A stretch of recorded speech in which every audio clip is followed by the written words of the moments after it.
Skin को लेकर सवाल या पिंपल का मलाल, डार्क सर्किल का डर या प्रेगनेंसी के बाद स्ट्रेच मार्क्स की टेंशन कर गई घर।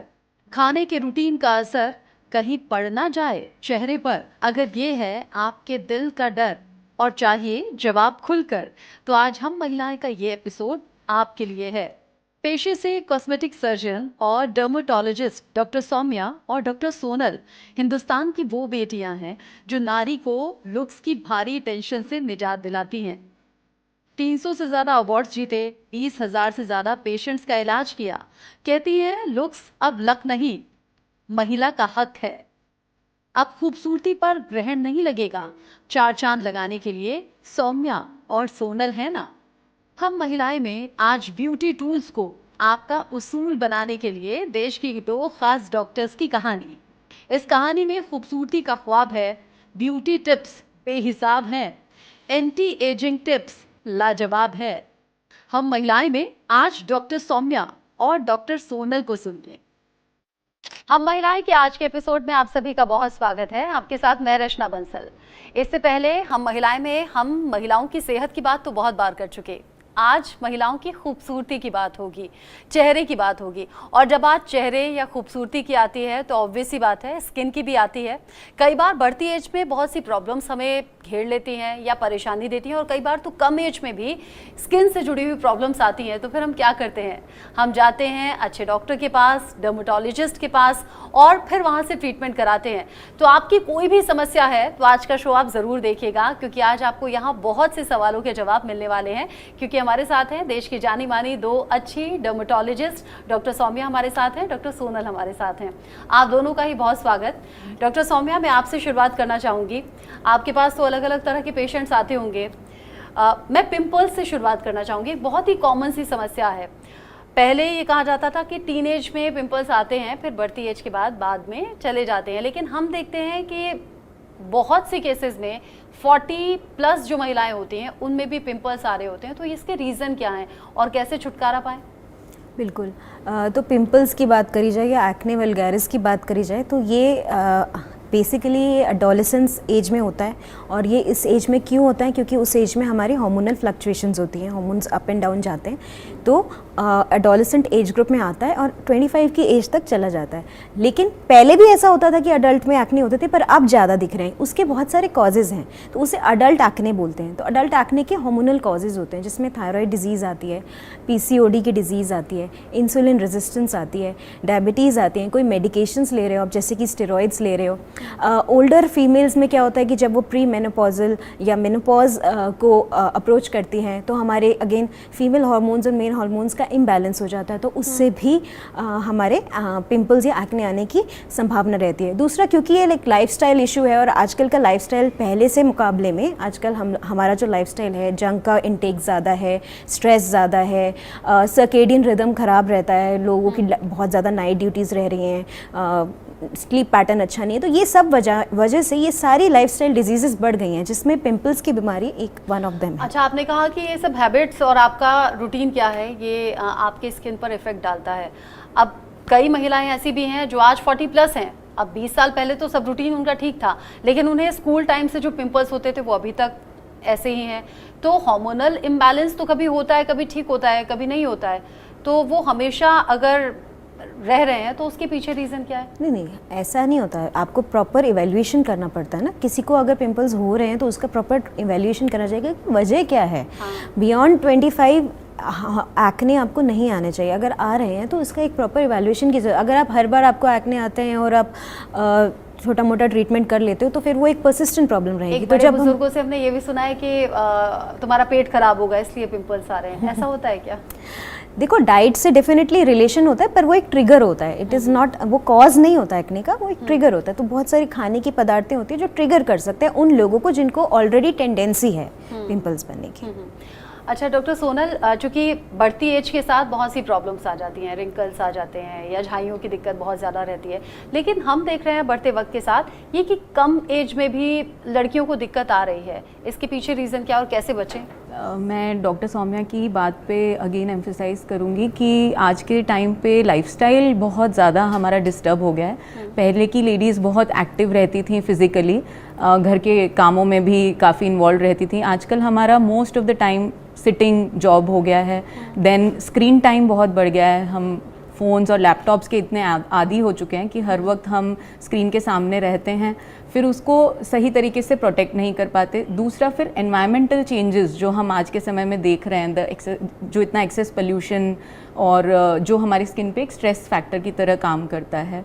तो अपार्ट फ्रॉम हमारी खुद की हैबिट्स, एक्सटर्नल एनवायरनमेंट जिस पे हमारा कंट्रोल नहीं है, वो भी हमें यूवी किरणों से डैमेज दे रहा है, पिगमेंटेशन के इश्यूज़ को और बढ़ावा दे रहा है। तो इसीलिए आज के समय में सनस्क्रीन के इम्पोर्टेंस को इतना पब्लिसाइज किया गया है, क्योंकि पहले की लेडीज़ ने कभी कुछ नहीं लगाया, स्किन केयर रूटीन्स कुछ फॉलो नहीं किए, लेकिन फिर भी उनकी स्किन अच्छी रहती थी।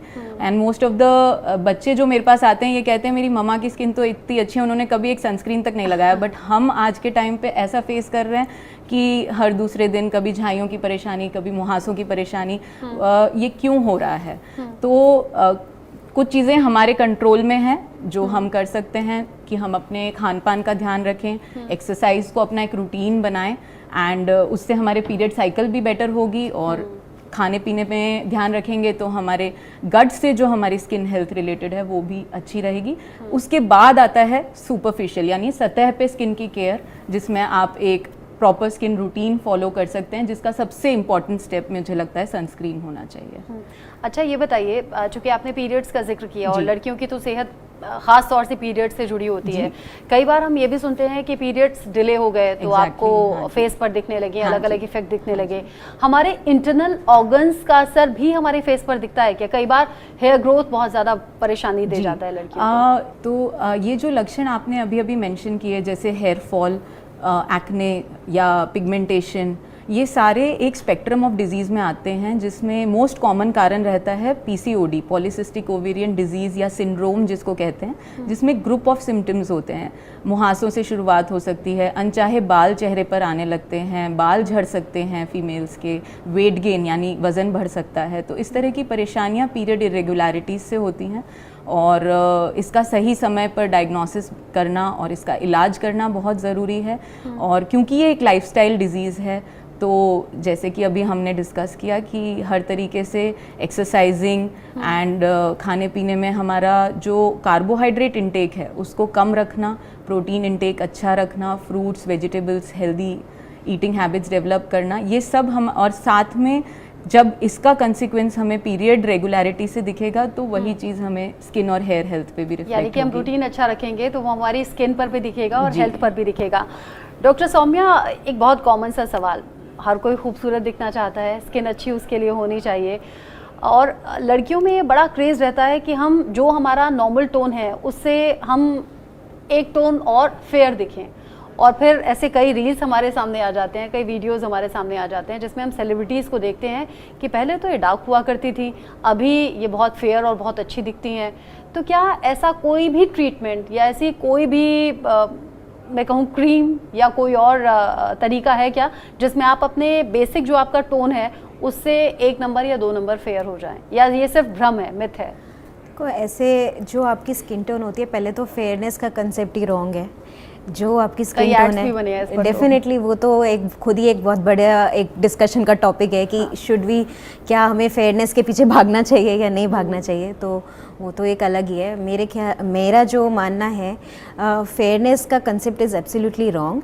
दूसरी बात ये है कि स्किन टोन जो आप स्किन टोन के साथ आप पैदा हुए हैं या जो आपका है, आप उसे अच्छा कर सकते हो, उसे ग्लो करवा सकते हो, बट वो जो आपका टोन है वो तो वही रहेगा। वो ऑटोमेटिक लाइट इसलिए लगेगा क्योंकि आपने इसके चेंज हो जाते हैं। वो कैसे होते हैं? क्या चीज़? जो हीरोइंस का चेंज हो जाता है, नहीं, वो तो स्किन केयर है। देखो, इफ़ यू आप अपना स्किन का अच्छा केयर करोगे, और देखो बहुत सारे ट्रीटमेंट्स भी होते हैं, कॉस्मेटिक ट्रीटमेंट्स होते हैं, बट वो ये नहीं कि आपका टोन चेंज हो जाएगा, बट वो इम्प्रूव होगा जब आपकी डाइट अच्छी होगी, आप स्किन केयर करोगे। कुछ ट्रीटमेंट्स भी होते हैं, लेज़र टोनिंग प्रोसीजर्स होते हैं, बॉडी पील्स होती हैं, तो ये एक आपके स्किन में ग्लो लेके आते हैं, स्किन को क्लियर करते हैं, तो वही टोन आपको लाइटर इसीलिए लगेगी क्योंकि वो क्लियर हो गई है। बट आप ये सोचो कि मेरा ये टोन है और एब्सोल्युटली डिफरेंट टोन हो जाए, तो वो पॉसिबल नहीं है। और कोई ऐसी चीज़ कहता है तो वो गलत है, वो क्लेम गलत है। अच्छा, हम ये देखते हैं सेलिब्रिटीज़ के लिए ख़ास तौर पर, उनके लिए तो बहुत से रास्ते खुले हैं, बहुत से सोर्सेज हैं, यहाँ नहीं तो विदेश में जाकर कोई ऐसा ट्रीटमेंट करा लेंगे कि बिल्कुल हुलिया ही चेंज हो जाता है। इन दिनों एक हीरोइन की चर्चा है भी, मैं नाम नहीं लूँगी उनका। अब मुझे ये बताइए, जो हम आम बोलचाल की भाषा में हम आम लोग जो इस्तेमाल करते हैं, हम सुनते आ रहे हैं सालों से बोटॉक्स, हम सुनते आ रहे हैं लेज़र, हम सुनते आ रहे हैं अब तो फिलर्स अलग अलग तरीके के, ये सब क्या कराना चाहिए और अगर कराते हैं तो किस तरीके से गलत रिजल्ट हो सकते हैं? ओके, सो अगर हम पहले सवाल को एड्रेस करें कि कराना चाहिए या नहीं, देखिए ये एक बहुत बड़ी पर्सनल चॉइस है एस्थेटिक्स। फ़ायदा क्या होता है इससे? आपको सही प्रैक्टिशनर चूज़ करना है, सही इंजेक्टर चूज़ करना है सबसे पहले तो, क्योंकि आजकल मार्केट में नॉन डर्मैट्स या नॉन मेडिकोज जिनके पास एक वैलिड MBBS MD डिग्री भी नहीं है, वो भी इस तरह के क्लेम्स करते हैं and they are doing these procedures. तो आपको सही इंजेक्टर चूज़ करना है जो आपको सही राय दे सके और सही ट्रीटमेंट सही मात्रा में दे सके। सेफ होता है ये? यस, अगर आप उसे सही तरीके से कर रहे हैं तो इट्स एब्सोल्युटली सेफ। अच्छा, क्या क्या चेंजेस हो जाते हैं? मीन्स अगर ये पूरा हमारा फेस है तो इसमें हम क्या क्या करा सकते हैं ट्रीटमेंट के जरिए? राइट, तो अगर हम पहले बोटॉक्स को एड्रेस करें तो बोटॉक्स एक ऐसी मेडिसिन है जिसे यूज़ किया जाता है जब हमारे बहुत ज़्यादा एक्सप्रेशन रिंकल्स आने लगते हैं, जैसे हम गुस्सा कर रहे हैं या आईब्रोज अप कर रहे हैं या स्माइल करते हैं तो साइड में लाइनें पड़ने लगती हैं। हाँ। ये काम बोटॉक्स का है। ये कुछ समय के लिए हमारे मसल्स को रिलैक्स कर देता है, जिसकी वजह से जब हम एक्सप्रेशंस बनाते हैं तो हमारी झुर्रियाँ नहीं दिखती और हमारे चेहरे पर एक बहुत अच्छा ग्लो आ जाता है जो बहुत नेचुरल लगता है। जहाँ तक फिलर की सवाल है, जैसे कि नेम सजेस्ट करता है, वो फिलिंग इफेक्ट के लिए है। मान लीजिए किसी के उम्र के साथ गाल लटक जाते हैं या आंखों के नीचे खड्डे पड़ने लगते हैं, यहाँ पर लाइनें आने लगती हैं, होठों के पास में लाइनें आने लगती हैं, या आजकल लोगों को शार्प जॉ लाइन का बड़ा शौक है। तो ये चीज़ें हैं कि जिन्हें अगर हम फिलिंग इफेक्ट के लिए यूज़ करते हैं, जिससे हमारे चेहरे की इन इम्परफेक्शंस को कुछ अमाउंट ऑफ प्रोडक्ट की हेल्प से हम करेक्ट कर सकते हैं। अच्छा, अब ये भी आपने बहुत सी चीज़ें और बहुत से ज़रिए बता दिए, लेकिन जो हमारे साथ व्यूअर्स जुड़े होंगे वो गांव देहात के भी होंगे, छोटे शहरों से भी होंगे, हर जगह ये फैसिलिटी होगी भी नहीं और हर जगह ये अलाउड भी नहीं होगा, या फिर उतना फंड नहीं होगा कि जाकर अपनी खूबसूरती पर हम खर्च कर दें। अगर ये सब ज़रिए हम नहीं अपनाते हैं तो क्या कर सकते हैं चेहरे के लिए, ताकि जॉ लाइन भी शार्प रहे, रिंकल्स ना आए और ये जो भी कारण है हमें अच्छा नहीं दिखाने के, उसके लिए हम क्या करें? देखिए, ये तो इंजेक्टेबल एस्थेटिक प्रोसीजर्स एक पर्सनल चॉइस होती है। इसमें ये नहीं है कि आपको कराना है, किसी का मन है कि हाँ मैं ये कराना चाहता हूँ या चाहती हूँ, तो वो एक प्रॉपर सर्टिफाइड डर्मेटोलॉजिस्ट से मिले who is trend in aesthetic procedures, उनसे मिले और उसी के बाद उसी से ही कराएं। जैसा कि डॉक्टर साहब ने कहा, तो वही एक राइट अप्रोच है। लेकिन सबसे इम्पॉर्टेंट चीज़ ये है कि अगर आप शुरू से अपना ध्यान रखें तो देखिए, हमारी स्किन हमारी बॉडी का लार्जेस्ट ऑर्गन है और स्किन हमारी बॉडी का ही एक रिफ्लेक्शन है। हमारी बॉडी अगर हेल्दी है तो स्किन भी हेल्दी रहती है। तो शुरुआत से आप अपनी स्किन का ध्यान रख सकते हैं। आज की डेट से ही जो भी हमारे व्यूअर्स हैं जो सुन रहे हैं, अगर आज से भी आप अपना ध्यान रखें तो ध्यान में क्या क्या आता है? सबसे पहले तो लाइफस्टाइल आता है। जो हमारी लाइफस्टाइल है वो अच्छी होनी चाहिए। आपको वेल बैलेंस डाइट लेनी है, खूब सारा पानी पीना है, सनस्क्रीन का यूज़ करना है। सनस्क्रीन का लॉन्ग टर्म में यूज़ करने से आपकी स्किन में फोटो एजिंग के चेंजेस, फाइन लाइंस, रिंकल्स ऐसा नहीं कि नहीं आएंगे, अब जो आने आएंगे बट कम आएंगे उस हिसाब से। ये काम करता है वाकई सनस्क्रीन? डेफिनेटली करता है। अच्छा। इस पे इसके बाद हम आ सकते हैं। हाँ। ठीक है। और मैं बता रही थी कि डाइट बताया मैंने। हाँ, सर्केडियन रिदम मैं बोलना चाह रही थी कि देखो, एक पर्टिकुलर टाइम होना चाहिए आपका, स्लीप पैटर्न आपका सही होना चाहिए। बहुत से लोग कभी 8 बजे सो रहे हैं, कभी 2 बजे सो रहे हैं, कभी 4 बजे सो रहे हैं, तो एक प्रॉपर स्लीप पैटर्न होना। तो ये सब एडिक्शंस, स्मोकिंग, अल्कोहल, ये सब चीज़ें हमारी लाइफस्टाइल में आती हैं और अगर आपकी लाइफस्टाइल अच्छी है तो आपकी स्किन भी अच्छी रहती है। ओके। हमारे साथ कुछ बच्चियाँ भी हैं, लड़कियाँ हैं इनफैक्ट, इनके भी कुछ सवाल हैं आपसे। मेरा सवाल ये है कि हमने ये सुना है कि what we put in our body, for example what we eat is shown in our skin, on our face.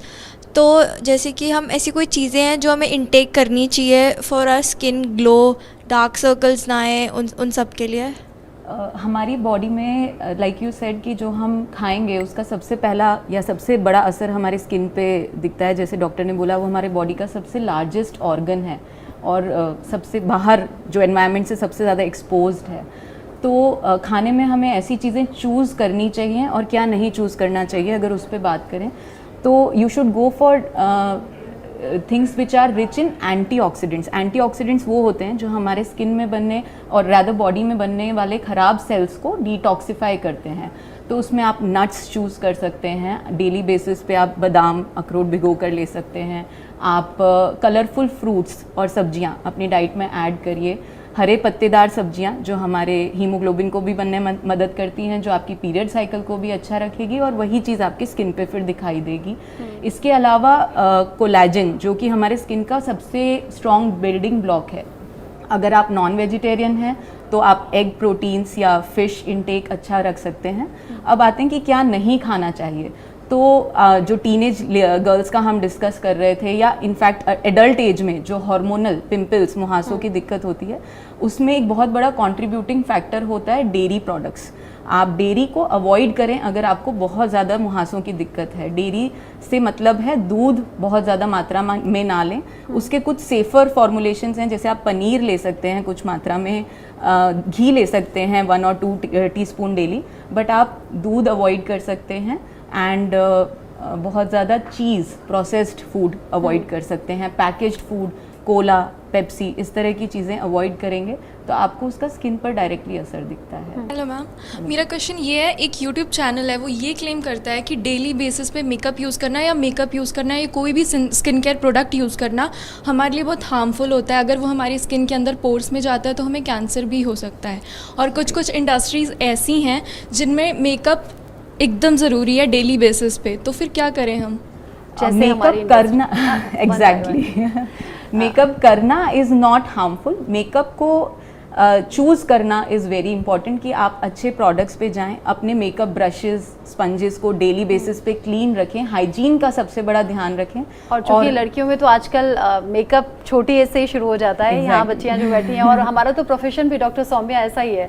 लेकिन अगर मेकअप करना मजबूरी है या शौक भी कह लीजिए, तो कैसे बचें उसके दुष्परिणामों से? एक तो प्रोडक्ट्स अच्छे यूज़ करने चाहिए, देखो, बट फिर भी अच्छे प्रोडक्ट यूज़ करने पे हम फिर भी ये नहीं जान सकते कि एलर्जी किसी चीज़ से होती है नहीं होती। पर अगर आप नोटिस करते हैं कि किसी भी प्रोडक्ट से आप यूज़ कर रहे हैं और कोई भी रेड रैशेज़ आ रहे हैं, कुछ इचीनेस हो रही है, लालपन आ रहा है, तो दैट मीन्स उस प्रोडक्ट से आपको एलर्जी हो रही है। तो उसको बार बार फिर दोबारा मत यूज़ करो, क्योंकि वो बढ़ेगी। और जब वो रेड रैशेज़ का आप जब उसको रैशेज़ वो ठीक होंगे तो काला निशान छोड़ सकते हैं। फिर अगेन वो एक बड़ी प्रॉब्लम होगी जिसको ट्रीट करना होगा। तो अगर आप कोई भी चीज़ नोटिस करते हैं कि जो आपको कोई तरह की लालपन या कुछ एलर्जी देती है, और ख़ासतौर पे जिनको सेंसिटिव स्किन है उनको तो मैं ये समझाती हूँ कि वो पैच टेस्ट करें, कान के पीछे लगा के देख सकते हैं।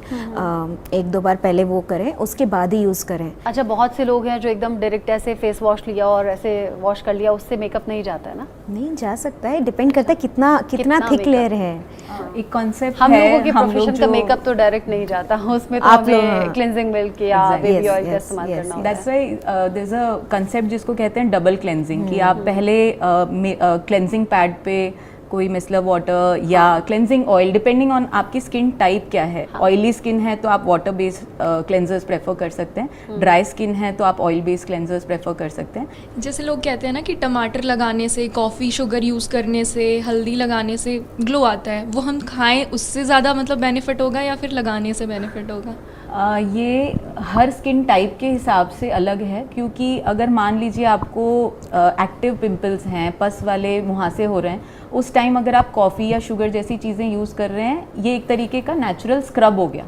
अगर आप उस टाइम अपने सेंसिटिव स्किन को स्क्रब करोगे तो उल्टा आपको उसका नेगेटिव इम्पैक्ट दिख सकता है।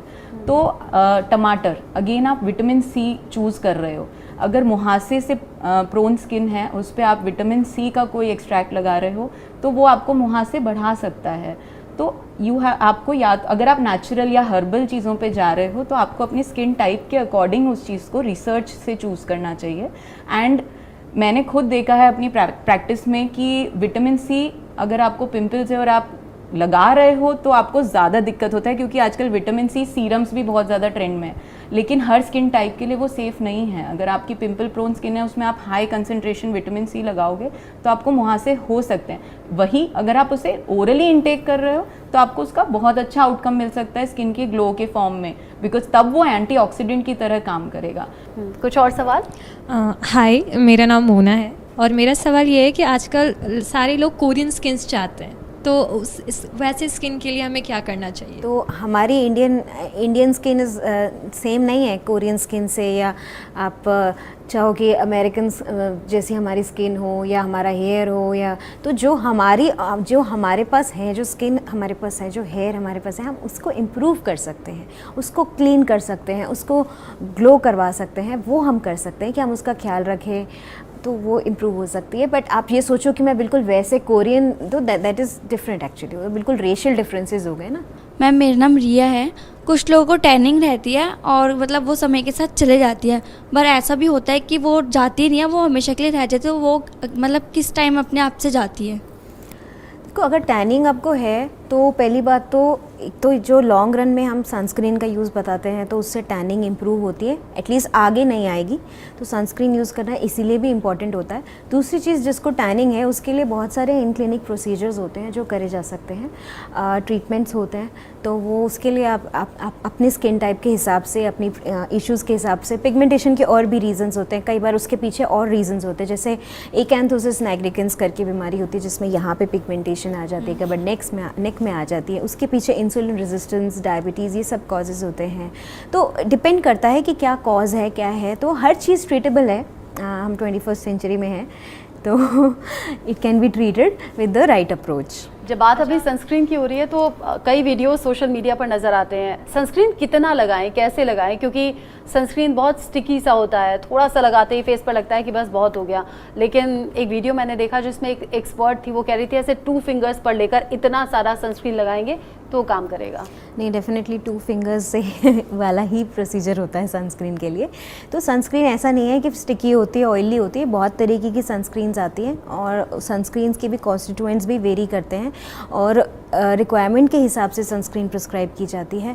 अगेन उसमें SPF और PA फैक्टर भी देखा जाता है, उसकी कॉन्स्टेंट्स भी देखे जाते हैं, chemical sunscreen, physical sunscreen, tinted sunscreen, non tinted, according to the requirement आप अपने एक्सपर्ट से मिल सकते हैं, तो वो आपको प्रॉपर गाइड कर सकते हैं। और ज़रूरी नहीं है कि वो ऑयली हो, बहुत सारी सनस्क्रीन ऐसे भी आती है जो नॉन ऑयली होती है, नॉन ग्रीजी होती है, नॉन कोमेडोजेनिक होती है। तो एक राइट सनस्क्रीन चूज़ करना भी बहुत ज़रूरी है और 2 फिंगर अप्रोच ज़रूरी है, वो मैं अपने पेशेंट्स को भी बताती हूँ।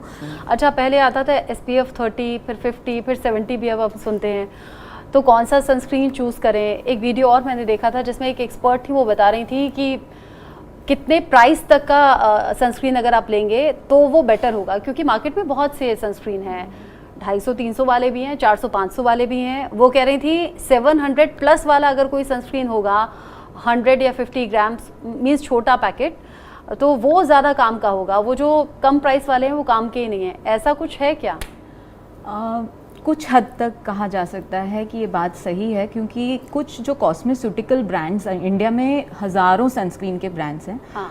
कुछ कॉस्मेस्यूटिकल ब्रांड्स के ऊपर गवर्नमेंट की कोई गाइडलाइन नहीं है कि मार्केट में आने से पहले उन्हें कोई रूल्स एंड रेगुलेशंस से गो थ्रू करना होगा, एंड वो मार्केट में सनस्क्रीन रिलीज़ कर देते हैं and they are selling, having a good market base. But उनके 2 फिंगर टिप यूनिट में कितना हमें SPF मिल रहा है, क्या वो वाकई में 30-50 SPF मिल रहा है, उसका कोई कानून नहीं है। वहीं अगर आप 700-800 प्लस के सनस्क्रीन में जा रहे हैं, most of the pharma companies के जो ब्रांड्स आप अगर चूज़ करेंगे तो उसमें एक सही मात्रा में सही सॉल्ट ऑफ सनस्क्रीन होगा, बिकॉज सनस्क्रीन भी कई तरह के होते हैं, जैसे डॉक्टर ने कहा केमिकल सनस्क्रीन्स आते हैं, फिजिकल सनस्क्रीन्स आते हैं, तो उसमें सही मात्रा में होगा, सही पोटेंसी यानी सही उसका इफेक्ट आएगा और आपको वाकई में वो फ़र्क दिखेगा। दूसरा, जैसे आपने कहा कि ऑयली, ये ज़्यादातर जो चीपर ब्रांड्स हैं उनके साथ ऑयली सनस्क्रीन बेस जिसमें पानी और सनस्क्रीन अलग हो जाता है, तेल और सनस्क्रीन अलग, वो बड़ा कॉमन इशू होता है। लेकिन जब आप एक थोड़ा प्रीमियम ब्रांड की तरफ जाएंगे तो आपको वो प्रॉब्लम नहीं फेस करनी पड़ेगी, और उसमें भी उन्होंने स्किन टाइप के अकॉर्डिंग सनस्क्रीन्स बाइफिकेट किए होते हैं, जिससे आपको ज़्यादा रिजल्ट आउटकम मिलेगा बिना सनस्क्रीन के कोई साइड इफ़ेक्ट के। प्रेग्नेंट लेडीज़ के बारे में बात नहीं करेंगे, ड्यूरिंग प्रेगनेंसी और आफ्टर डिलीवरी बहुत सी प्रॉब्लम्स होती हैं जो फीमेल्स फेस करती हैं, तो ऐसे कुछ व्यूअर्स के लिए हमें बताइए कि वो जो अलग अलग प्रॉब्लम्स हैं, कई का तो स्किन टोन चेंज हो जाता है, हार्मोनल इम्बैलेंस का वो वक्त रहता है, फिर वो स्किन पर वो जो अनवांटेड हेयर होते हैं या बाकी जो प्रॉब्लम्स होती हैं, उनके लिए क्या करें फीमेल्स? बिल्कुल, बहुत सारी चीज़ें होती हैं। एक तो पिगमेंटेशन रिलेटेड इश्यूज होते हैं, डार्क सर्कल्स होते कई हैं। फीमेल्स ग्लो करने लगती हैं ऑटोमेटिकली। तो ड्यूरिंग प्रेगनेंसी हाँ डेफिनेटली कुछ लोग ग्लो करने लगते हैं, कुछ लोगों का थोड़ा सा डल हो जाता है फेस, और पोस्ट प्रेगनेंसी मिलाज़मा यानी छाइयाँ हो सकती हैं, हेयर फॉल भी हो जाती है, स्ट्रेच मार्क्स आ जाते हैं, ये सब कॉमन इश्यूज़ हैं। इसके अलावा भी बहुत सारी इश्यूज़ होते हैं। देखो, जो आप मिलाज़मा की बात कर रहे हो, तो अगर वो छाइयाँ आप फेस करते हो तो वो ट्रीटेबल हैं। अगर आप रेगुलरली अपना स्किन केयर करते हो, चांसेस कम होते हैं बनने की, लेकिन ये कोई प्रिवेंट नहीं कर सकता, ये बॉडी में हार्मोनल फ्लक्चुएशन से ट्रिगर हो सकती हैं। हम हेयर फॉल की बात करें तो पोस्ट प्रेगनेंसी टेलोजन एफ्लूवियम होता है, जो 3 से 4 महीने बाद हेयर फॉल एक बहुत ज़्यादा गुच्छे गुच्छे में बाल गिरने लगते हैं, लेकिन वो कुछ ही महीनों में रिकवर हो जाता है। सबसे ज़्यादा कंसर्न यही हमारे पास आता है, तो उसमें बहुत इंपॉर्टेंट होता है समझाना कि ये जो हेयर फॉल है ये टेम्प्रेरी है, प्रोवाइडेड और कोई आपको डेफिशिएंसीज़ नहीं है, जो हम चेक कर लेते हैं, उनके टेस्ट भी कराते हैं, कुछ डेफिशिएंसीज़ है तो हम उनको सप्लीमेंट करते हैं, तो वो रिकवर हो जाती है। स्ट्रेच मार्क्स की बात की जाए तो थोड़ा moisturiser, lactic acid based creams अगर आप यूज़ करें तो उससे थोड़ा सा फ़र्क पड़ता है, स्ट्रेच मार्क्स कम आते हैं। लेकिन अगर बॉडी एक्सेसिवली वेट गेन करे या वेट लूज़ करे तो स्ट्रेच मार्क्स आना संभाविक है, बट स्ट्रेच मार्क्स बाद में ट्रीट किए जा सकते हैं। स्किन से जुड़ी हुई बहुत सी ऐसी परेशानियां जो यहाँ मौजूद मेरे साथ में जो लड़कियां थी उन्होंने पूछा, मेरे मन में जो सवाल था मैंने पूछा, आपने बहुत अच्छे से उनका जवाब दिया है। और बदलते टाइम के साथ टेक्नोलॉजी बदली है, ट्रीट कैसे किया जाए चीज़ों को वो बदली है, ट्रीटमेंट अब नए नए आ गए हैं जिनकी जानकारी आपने हमारे दर्शकों तक पहुंचाई। बहुत शुक्रिया डॉक्टर सोनल, डॉक्टर सौम्या आपका हम महिलाएं पर आने के लिए। Thank you so much.